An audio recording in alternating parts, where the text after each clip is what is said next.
Hello students, my name is Rohit Penuli and I am from ICT Virtual Classroom Dehradun. कैसे हैं आप सभी? मेरे ख्याल से बहुत अच्छे होंगे। हम क्लास 12th केमिस्ट्री कर रहे हैं जिसमें कि हम सरफेस केमिस्ट्री के बारे में बात कर रहे थे। पिछले भाग में हमने बात की थी कोलाइड्स की, है ना। कोलाइड्स होते क्या है? कोलाइड्स आपके ट्रू सॉल्यूशन और सस्पेंशन के बीच का जो हेट्रोजेनस सिस्टम होता है उसको हम कोलाइड्स कहते हैं, ठीक है ना। इसके पार्टिकल्स इतने बड़े होते हैं लेकिन इतने छोटे भी नहीं होते कि वो सस्पेंडेड सेटल हो जाए, सस्पेंशन ब्रेक नहीं होता उसका, सस्पेंडेड रहते हैं। जैसे आपको बताया था मिल्क एक कोलाइडल सॉल्यूशन है। और बेसिकली कोलाइडल सॉल्यूशन में आपका डिस्पर्स्ड फेस आपका वेरी वेरी फाइन पार्टिकल्स के फॉर्म में डिस्पर्जन मीडियम के अंदर पाया जाता है ना। फिर हमने बात की थी क्लासिफिकेशन ऑफ कोलाइड्स की। 3 तरीके की हमने बात की थी। सबसे पहला कि जो nature of physical state of dispersed phase और डिस्पर्जन मीडियम, है ना। डिस्पर्स्ड फेज और डिस्पर्जन मीडियम की जो फिजिकल स्टेट है उसके बेसिस पे हम कोलाइड्स को कैसे दिखाते हैं। तो 8 तरीके के हमने कोलाइड्स पढ़े थे, जिसमें हमने देखा कि अगर सॉलिड में सॉलिड हो तो किस तरीके के सोल बनते हैं, लिक्विड में सॉलिड हो किस तरीके के सोल बनते हैं, ये सारी बातें हमने कल की थी। और अगर वाटर को हम क्या ले, आप डिस्पर्जन मीडियम ले तो आपका एक्वासोल या हम उसे हाइड्रोसोल बोलते हैं। अल्कोहल को अगर हम डिस्पर्जन मीडियम ले तो एल्कोसोल उसको हम बोलते हैं। ये सारी बातें हमने की थी। आज हम दूसरा क्लासिफिकेशन पढ़ेंगे आपका कोलाइड्स के बारे में, है ना। तो चलते हैं उसको समझने के लिए स्मार्ट बोर्ड की तरफ।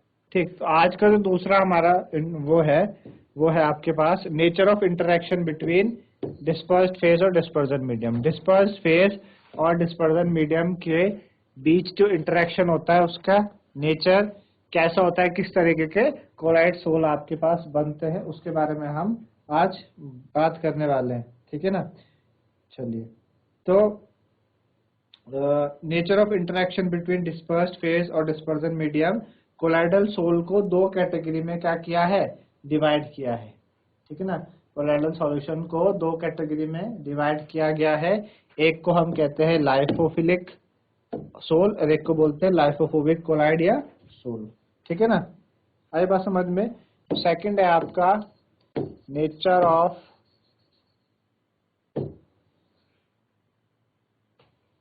इंटरैक्शन, नेचर ऑफ इंटरैक्शन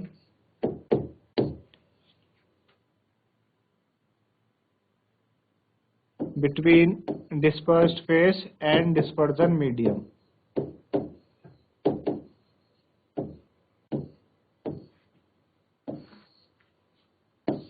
ठीक है, उसमें पहला हो गया आपके पास लाइफोफिलिक कोलाइड। लायोफिलिक कोलाइड,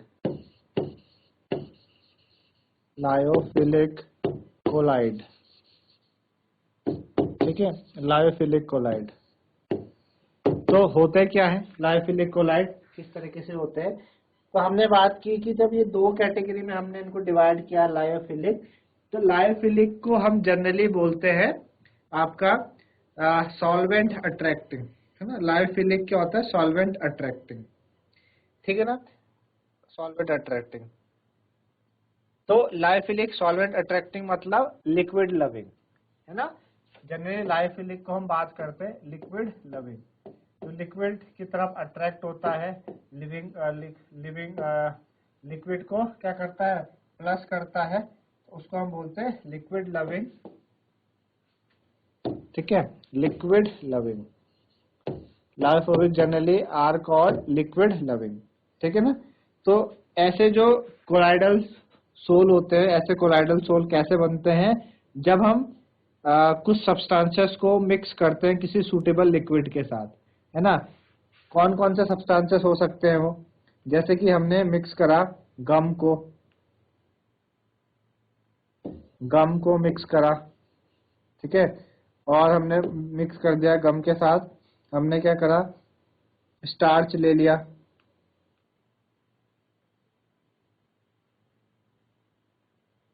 ठीक है ना। गम है आपके पास, स्टार्च है, ठीक है, आपके पास जेलेटिन है, गम है, स्टार्च है, जेलेटिन हो गया, ठीक है ना, रबड़ हो गया। जब आपने इन जैसे सब्सटेंसेस को, है ना, क्या किया आपने, मिक्स किया, किसके साथ मिक्स किया, किसी सूटेबल लिक्विड के साथ,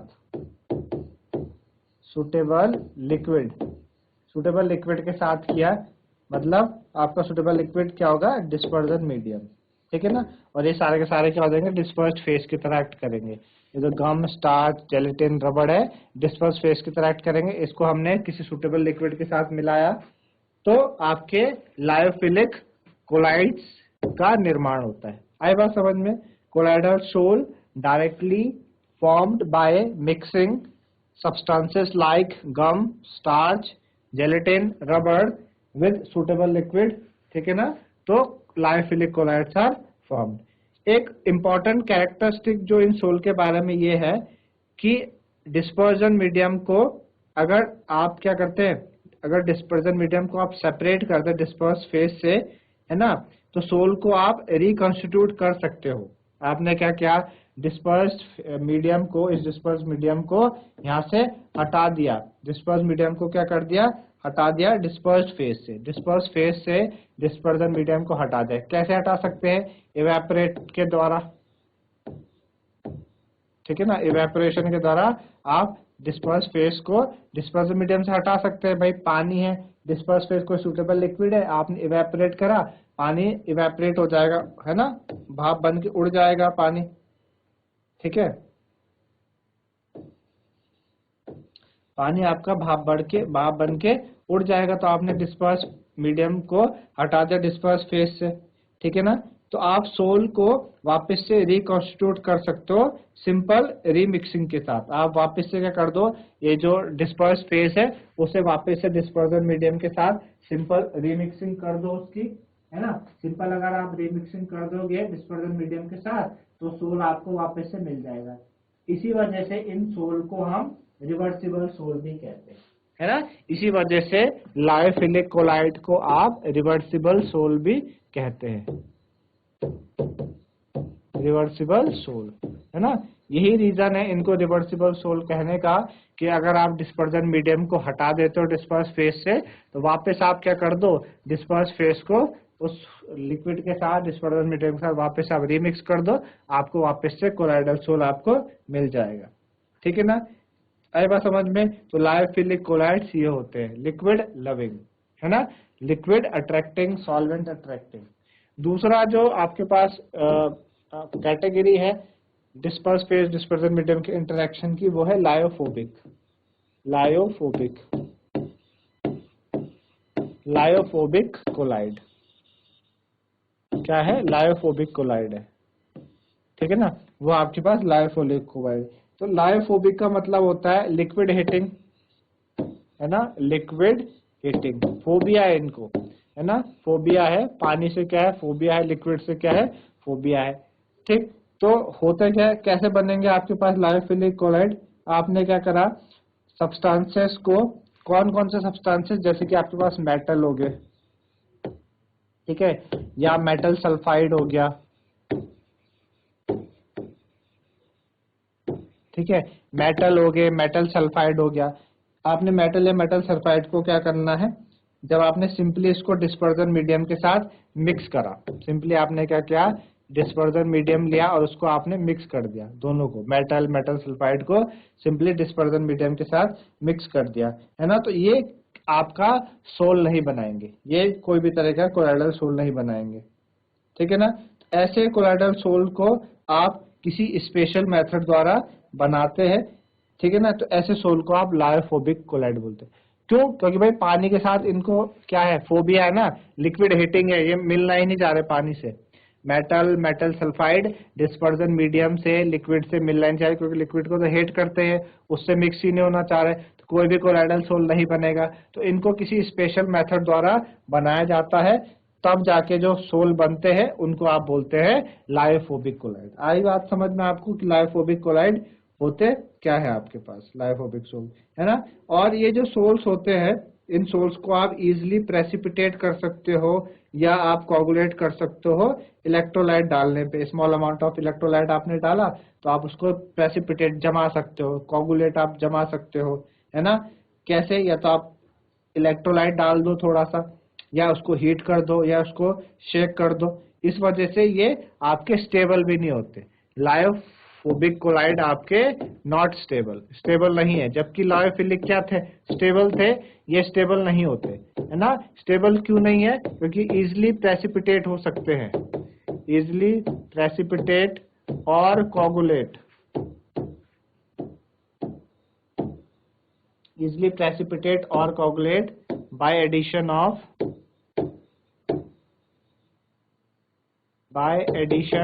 small amount of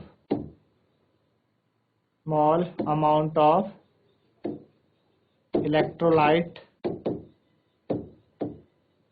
ठीक है। स्मॉल अमाउंट ऑफ इलेक्ट्रोलाइट आप डाल दो, ठीक है, या क्या कर दो, उसको हीट कर दो या शेक कर दो, तो वो आपका जम जाएगा। कोगुलेट का समझते हैं ना आप। कोगुलेट जैसे आपकी अगर आपका हाथ या कुछ बॉडी पार्ट कुछ कट जाता है तो उससे खून बहने लगता है, और वो खून थोड़ी देर बाद अपना आप ही बंद हो जाता है ना। अब खून तो हमारी बॉडी में काफी सारा है, तो उसको बहते रहना चाहिए था, वो अपना आप ही बंद क्यों हो जाता है। तो अपना आप बंद क्यों होता है, बंद का मतलब वो खून वहीं पे क्या हो गया, जम गया, उसी को कोगुलेट कहते हैं, ठीक है ना, उसी को क्या कहते हैं, कोगुलेट। और आपने समझा होगा कि हमें विटामिन के हमारी बॉडी में होना चाहिए उस कोगुलेशन के लिए। जिनमें विटामिन के की कमी होती है तो उससे कोगुलेशन उनका कोगुलेशन इजिली नहीं होता, ठीक है ना। तो कोगुलेट का मतलब ये होता है, तो इसलिए स्टेबल नहीं है, ठीक है ना। लायोफिलिक कोलाइड्स क्या थे, स्टेबल थे, ये आपके स्टेबल नहीं होते, क्योंकि ये इस तरीके से क्या करते हैं, रिएक्ट करते हैं। आई बात समझ में।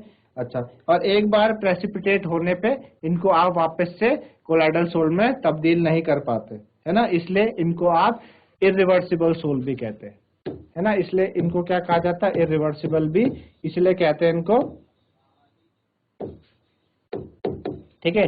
इरिवर्सिबल भी इसीलिए हम इन्हें कहते हैं क्योंकि इनको आप वापस से एक बार जम गए, जमने के बाद इनको आप वापस से इनको कोगुलेट में नहीं कर सकते, ठीक है ना। आई बात समझ में। तो ये इसलिए क्या है, इरिवर्सिबल भी है,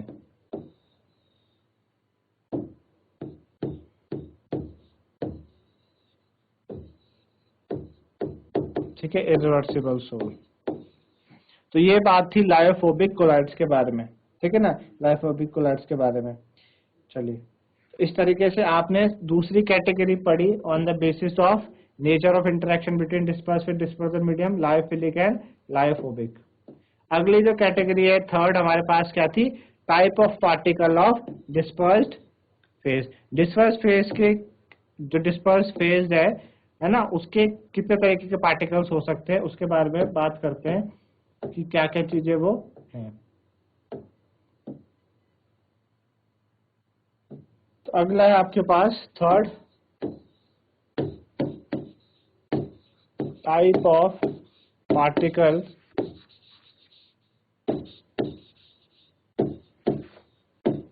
डिस्पर्स्ड फेज। डिस्पर्स्ड फेज के टाइप ऑफ पार्टिकल के आधार पर क्लासिफिकेशन, ठीक है ना। इसमें जो पहला है आपके पास वो है आपके पास मैक्रो मॉलिक्यूल, ठीक है। पहला जो है वो आपके पास है मैक्रो मॉलिक्यूल कोलाइड या मैक्रो मॉलिक्यूलर कोलाइड। अब मैक्रो मॉलिक्यूल कोलाइड होते क्या है, ठीक है। मैक्रो मॉलिक्यूल कोलाइड क्या होते हैं कि भाई मैक्रो, है ना, मैक्रो मॉलिक्यूल कोलाइड आपके पास किसी भी सॉल्वेंट में, किसी सुटेबल सॉल्वेंट में सॉल्यूशन बनाते हैं और उसमें जो साइज होता है वो मैक्रो मॉलिक्यूल्स का होता है। मैक्रो मॉलिक्यूल का साइज क्या होगा, कोलाइडल रेंज के अंदर होगा। मैक्रो का मतलब समझते हैं, कोलाइडल रेंज के फॉर्म में होगा। ऐसे जो कोलाइड्स होते हैं उन्हें हम मैक्रो मॉलिक्यूल कोलाइड्स बोलते हैं, ठीक है ना। काफी स्टेबल होंगे, स्टेबल काफी ज्यादा होते हैं और ट्रू सॉल्यूशन के जैसे लगते हैं। ऐसे लगेगा ही नहीं कि आप कोलाइड को देख रहे हैं। ट्रू सॉल्यूशन में आप देखते हैं कि सॉल्यूशन दो चीजें आपस में क्या है, पूरी तरीके से मिक्स है, पूरी तरीके से क्या होती है, मिक्स है, तो ट्रू सॉल्यूशन के जैसा आपको लगते हैं, ठीक है ना। साथ ही साथ आपको ट्रू सॉल्यूशन के लगने के साथ ये आपके कौन कौन से एग्जाम्पल शो करते हैं, जैसे कि आपके पास स्टार्च हो गया, है ना, सेल्यूलोज हो गया, आपके पास प्रोटीन है ना, आपके पास एंजाइम्स है। तो ये सारे के सारे क्या है, आपके मैक्रो मॉलिक्यूल्स, ठीक है ना भाई। हम बात कर रहे हैं डिस्पर्स फेज की, कि डिस्पर्स फेज के जो पार्टिकल है किस तरीके से हो सकते हैं। तो मैक्रोमोलिक्यूल में आपके कौन कौन से आ गए, प्रोटीन आ गया है ना, प्रोटीन है, स्टार्च है,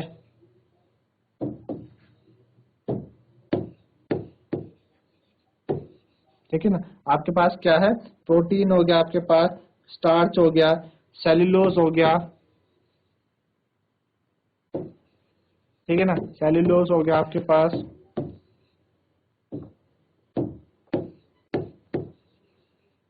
ठीक है। तो एक्सेट्रा, ये इस तरीके के जो पार्टिकल्स होते हैं वो मैक्रोमोलिक्यूल के फॉर्म में आते हैं। और मैक्रोमोलिक्यूल क्या करेंगे, ट्रू सॉल्यूशन के जैसे हमको दिखते हैं, ट्रू सॉल्यूशन के जैसे आपको ये दिखाई देंगे, है ना। अब जैसे हम बात करें जो मिल्क है ना, मिल्क, तो मिल्क क्या है, मिल्क एक आपका कोलाइडल सॉल्यूशन है, मिल्क कोलाइडल सॉल्यूशन है ना। और मिल्क को आप देखें कभी, एक्चुअल में मिल्क तो होता कैसा है, आपका हेट्रोजिनस सब्सटेंस होता है ना, हेट्रोजिनस सिस्टम में हमने कल बात की थी। लेकिन मिल्क आपको दिखता कैसा है, दिखता मिल्क हमको हमेशा किस तरीके से दिखता है, आपको सॉल्यूशन के जैसे लगता है, ट्रू सॉल्यूशन के जैसे। इसलिए हमने बोला कि ये ट्रू सॉल्यूशन के जैसे एक्ट करते हैं। क्यों, क्योंकि उसके अंदर डिस्पर्स्ड फेज कैसे होते हैं, मैक्रोमोलिक्यूल, जैसे प्रोटीन हो गया है ना। तो इस तरीके से ये चीजें होती है। तो ट्रू सॉल्यूशन के जैसा आपको क्या करेगा, ये देखने को मिलेगा, आपको इस तरीके से दिखाई देता है, ठीक है ना। चलिए अगला, ये मैक्रोमोलिक्यूल कोलाइड के कैटेगरी में ये चीजें आती है। अगला जो हमारे पास है वो आपके पास क्या है, multi molecular chloride. Second, multi molecular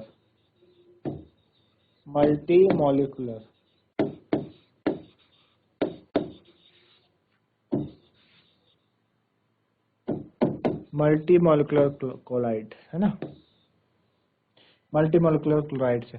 तो भाई मल्टी मॉलिक्यूलर क्लोराइड होते क्या है, मल्टी मॉलिक्यूलर कि जब आप डिस सॉल्यूशन करते हैं, सॉल्यूशन का उल्टा सॉल्यूशन बनाना, उसका उल्टा डिस सॉल्यूशन, जब आप डिस सॉल्यूशन करते हैं तो लार्ज नंबर ऑफ एटम या छोटे छोटे मॉलिक्यूल्स है ना, वो क्या करते हैं, एग्रीगेट करके एक स्पीसीज बनाते हैं, जिनका जो साइज होता है वो लगभग 1 से लेके 1000 नैनोमीटर के बीच में होता है,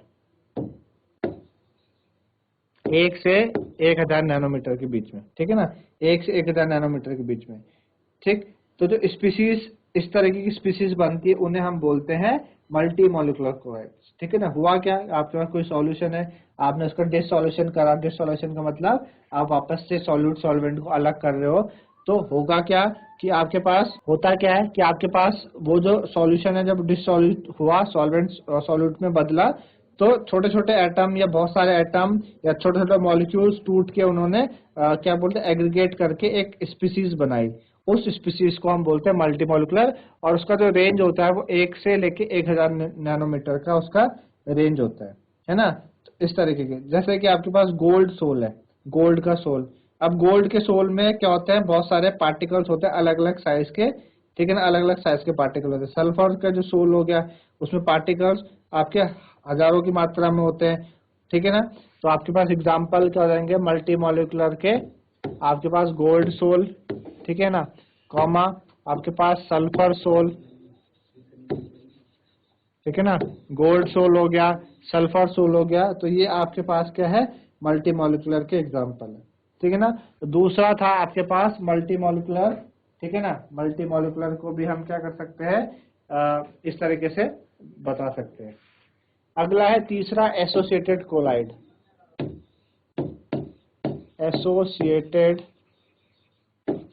एसोसिएटेड कोलाइड, ठीक है, एसोसिएटेड कोलाइड, ठीक है ना, एसोसिएटेड कोलाइड। तो होता क्या है कि कुछ सब्सटेंसेस ऐसे होते हैं जो लो कंसंट्रेशन में नॉर्मल इलेक्ट्रोलाइट की तरह बिहेव करते हैं, लेकिन हाई कंसंट्रेशन में कोलाइडल बिहेवियर शो करते हैं due to the formation of aggregate. Suppose आपके पास क्या है, कोई सब्सटेंस है ना, कोई सब्सटेंस है और उस सब्सटेंस में हमने कंसंट्रेशन लो करी हुई, तो लो कंसंट्रेशन की तरह बिहेव करेंगे, वो क्या करेंगे, लो कंसंट्रेशन में नॉर्मल इलेक्ट्रोलाइट की तरह बिहेव करेंगे, normal strong electrolyte, strong electrolyte, ठीक है, नॉर्मल स्ट्रॉन्ग इलेक्ट्रोलाइट की तरह बिहेव करते हैं लो कंसंट्रेशन में, ठीक है ना। लेकिन अब के हाई कंसंट्रेशन में अगर हम कंसंट्रेशन ज्यादा कर दे तो हाई कंसंट्रेशन में वो क्या करते हैं, हाई कंसंट्रेशन में वो कोलाइडल बिहेवियर शो करते हैं। क्या करते हैं, कोलाइडल बिहेवियर शो करेंगे, ठीक है। कोलाइडल बिहेवियर शो करते हैं, क्यों करते हैं, फॉर्मेशन ऑफ एग्रीगेट के कारण। वो एग्रीगेट फॉर्मेशन कर देते हैं, एग्रीगेट बना देते हैं, एग्रीगेट बन जाएगा। एग्रीगेट समझते हैं ना, बहुत छोटे छोटे मॉलिक्यूल्स मिलके उन्होंने एग्रीगेट बना दिया, बहुत सारा बड़ा मॉलिक्यूल बना दिया, तो एग्रीगेट की तरह करते हैं। तो जो एग्रीगेटेड पार्टिकल्स होते हैं इन्हीं को ही हम क्या कहते हैं, जो एग्रीगेट फॉर्मेशन हुआ, एग्रीगेट पार्टिकल्स है, इसी को आप क्या बोलते हैं, एसोसिएटेड क्लोराइड बोलते हैं या फिर मिसल्स बोलते हैं, ठीक है ना। यही आपके पास क्या है, मिसल्स है, ठीक है। इसको एसोसिएटेड क्लोराइड्स को ही हम क्या कहते हैं, आपके मिसल्स कहते हैं, ठीक है ना। हुआ क्या, लो कंसंट्रेशन में सब्सटेंसेस नॉर्मल इलेक्ट्रोलाइट की तरह बिहेव करने लगा, हाई कंसंट्रेशन में ये कोलाइडल की तरह बिहेव करते हैं, ठीक है ना। और कोलाइडल की तरह बिहेव कैसे करते हैं, ये एग्रीगेट फॉर्मेशन करते हैं। तो ये जो एग्रीगेटेड पार्टिकल्स होते हैं इन्हीं को हम मिसल्स बोलते हैं। आई बात समझ में, तो ये आपके पास क्या है, मिसल्स है, ठीक।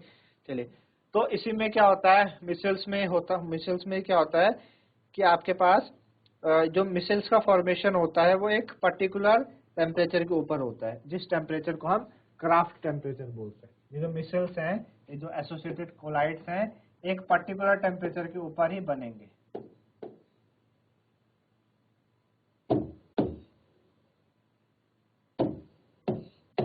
है ना, एक पर्टिकुलर टेम्परेचर के ऊपर ही बनते हैं, ठीक है ना, अबव पर्टिकुलर टेम्परेचर। मिसल फॉर्मेशन एक पर्टिकुलर टेम्परेचर के ऊपर ही होता है और उस पर्टिकुलर टेम्परेचर को हम क्या कहते हैं, क्राफ्ट टेम्परेचर, ठीक है। क्या कहते हैं, क्राफ्ट टेम्परेचर, ठीक है ना। तो micelle formation take place only above particular temperature known as Kraft temperature. अगर आपसे पूछते हैं भाई क्राफ्ट टेम्परेचर होता क्या है, ठीक है ना। और एक पर्टिकुलर कंसंट्रेशन के ऊपर बनते हैं और उस पर्टिकुलर कंसंट्रेशन को हम कहते हैं क्रिटिकल कंसंट्रेशन, ठीक है ना। और क्या बनता है, अबव पर्टिकुलर कंसंट्रेशन,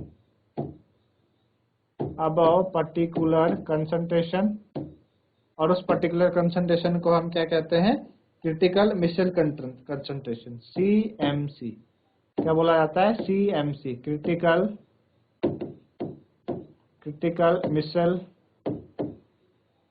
क्रिटिकल मिसल कंसंट्रेशन, ठीक है ना। क्या बोलते हैं, क्रिटिकल मिसल कंसंट्रेशन बोलते हैं। तो एसोसिएटेड कोलाइड्स आपके इस तरीके से बोला हमने, क्या होते हैं एसोसिएटेड कोलाइड्स कि हाई कंसंट्रेशन में सब्सटेंस जब कोलाइडल की तरह बिहेव करता है due to the formation of aggregate, और इसी एग्रीगेट को हम क्या कहते हैं, मिसल्स कहते हैं। और इन मिसल्स का फॉर्मेशन एक पर्टिकुलर टेम्परेचर के ऊपर होता है जिसे हम क्राफ्ट टेम्परेचर बोलते हैं, और एक पर्टिकुलर कंसंट्रेशन के ऊपर होता है जिसे हम क्रिटिकल मिसल कंसंट्रेशन बोलते हैं, CMC, है ना, CMC। अब आपने देखा होगा CMC होता है ना। आप डाइल्यूट करोगे, डाइल्यूट आपने अगर करा तो ये जो कोलाइड्स हैं वापस से इंडिविजुअल आयंस में चले, आपने डाइल्यूशन करा इसका, तो ये जो कोलाइड्स है वापस में टूट के अलग अलग आयंस बन गए, ठीक है ना, अलग अलग आयंस। तो आप देखते हैं कि जैसे आपके पास सरफेस एक्टिव जो एजेंट्स होते हैं, जैसे कि आपके पास सोप हो गया, है ना, डिटर्जेंट्स हो गए, सिंथेटिक डिटर्जेंट, वो इस कैटेगरी में आते हैं, ठीक है ना, इस कैटेगरी में आते हैं। तो आपने ये भी सुना है कि भाई किस तरीके से, जो 10th क्लास में आपने पढ़ा था कि आपने मैकेनिज्म पढ़ी थी कि किस तरीके से जो वहाँ पे मिसल्स बनते हैं और किस तरीके से कपड़े धोए जाते, जो कपड़े धोते हैं हम, तो किस तरीके से वहाँ पे डर्ट और ग्रीस को निकाला जाता है। तो सारी जो स्टोरी है वो यहीं से रिलेटेड है कि ये जो कोलाइड्स हैं, इन कोलाइड्स में दोनों जैसे यानी लायोफोबिक भी और लायोफिलिक पार्ट, दोनों के दोनों पार्ट इसमें होते हैं, है ना। और मिसल्स के अंदर देखा गया कि मिसल्स के अंदर 100 से ज्यादा आपका क्या होते हैं, 100 या 100 से ज्यादा आपके मॉलिक्यूल्स पाए जाते हैं मिसेल्स के अंदर। तो मिसेल्स ऐसे नहीं बनता, आपने बोला ना मिसेल है क्या, मिसेल्स आपका एग्रीगेटेड कोलाइड है, एग्रीगेटेड कोलाइड। एग्रीगेटेड कोलाइड में आपके 100 या 100 से ज्यादा जो आपके मॉलिक्यूल्स हैं वो जब जुड़ते हैं, एग्रीगेट करते हैं, तो जाके मिसेल्स बनता है ना। तो जो सोप है, सोप के लिए जो CMC होता है, क्रिटिकल मिसेल कंसंट्रेशन होता है, वो लगभग आपका 10⁻⁻⁴ से लेके 10⁻⁻³ मोल पर लीटर के आसपास है ना। इस तरीके से है, मोल पर लीटर के आसपास है। तो ये आपका पास मिसेल होता है ना। अब जैसे आपको पता है कि भाई सोप होते क्या है, सोप या डिटर्जेंट होते क्या है, सोप और डिटर्जेंट होते क्या एक्चुअल में, ये आपके सोडियम या potassium salt of higher fatty acid है ना। तो कोई भी कार्बोक्सिलिक एसिड है, कोई भी आपके पास कार्बोक्सिलिक एसिड है, पर वो हायर फैटी एसिड होना चाहिए है ना, जैसे कि CH3 और C17 है ना, या CH3 और CH2 का होल 16, और फिर आपके पास COOH आता है, तो हम क्या, उसमें हुआ क्या कि H की जगह क्या लग गया, उसमें सोडियम या पोटेशियम लग गया, ठीक है ना। तो सोडियम या पोटेशियम सॉल्ट जो होते हैं हायर फैटी एसिड्स का, उन्हें हम क्या कहते हैं, सोप या सोप बोलते हैं, जो कि एक मेजर कंपोनेंट है आपके बहुत सारे सोप बार का। जैसे कि आपके पास सोडियम स्टीरेट हो गया है ना। तो इस तरीके से क्या होता है, ये आपके वर्क करते हैं, ठीक है।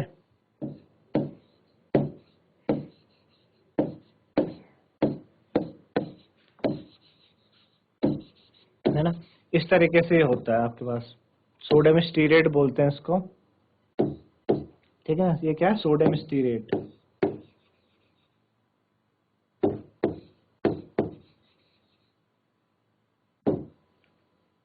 ठीक है। तो RCOO माइनस Na पॉजिटिव, ये आपके पास क्या है, सोप है।